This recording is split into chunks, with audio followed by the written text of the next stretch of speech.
Hi, I am Detective Corporal Sasha Gay Mullings, and today I have some nuggets for you. The Jamaica Constabulary Force is aware of an increase in pranking activities by some social media influencers. In keeping with the JCF's mission statement to maintain law and order, protect life and property, prevent and detect crime, and preserve the peace, we use this medium to inform these pranksters that they are to be mindful of legal ramifications stemming from these practices, especially if they result in loss, death, or injury of other members of the society. These behaviors are not only dangerous, reckless, and inconsiderate practices, but also puts the prankster at risk. Firstly, let us address whether pranking constitutes an offense. Loosely, pranking is a mischievous act or joke played on someone. The circumstances of the prank will determine whether it can be viewed as an offense once reported, and a range of offenses may be committed.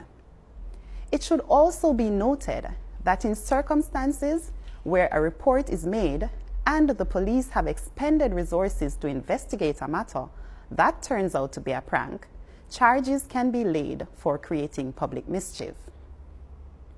Let us use the first scenario in the following video on Twitter as an example. Two men approached a lady and said, "Give me everything we have in the bag," causing her to scream and run away. This could be viewed as an assault or breach of the peace. If the victim makes a report to the police, identifies the culprits, who then become the subject of an investigation, charges may be laid for assault and or using threatening language.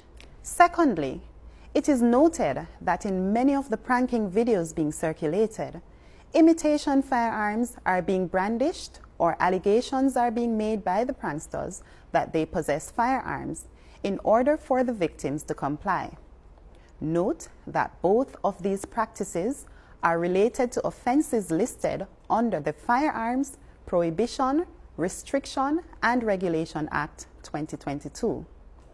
This addresses, among other things, using an imitation firearm and also seeking unlawful benefit or causing apprehension of any person by professing to have a firearm or access to a firearm. In the event that a prankster's reckless, unlawful, and deliberate behavior leads to the injury or loss, including loss of life, of a victim, the circumstances will dictate what legal implications will flow. For example, if a prankster pretends to be robbing a person, causing such fright that a heart attack is induced, and the person dies, then the prankster may have committed the offense of manslaughter. The determination to satisfy legal requirements will be made by a judge of the Supreme Court and jury. We urge these social media influencers to desist from carrying out these practices, as this could also lead to them being hurt. For example, if a reasonable person honestly believes that the prank was an attack from which he or she needs to defend themselves, self-defense will be invoked. Pranking is not a defense, and so pranksters cannot use it to absolve themselves of liability. The JCF is advising that these videos being created and circulated on social media for likes and fame are not in keeping with us promoting a safe society. Instead, it promotes heightened fear associated with criminal behavior. Again, we urge you to desist from creating fear and mayhem within our society, and we also invite members of the public who are so impacted to report these matters so that persons can be arrested and charged. We are stronger together. Help us keep you safe.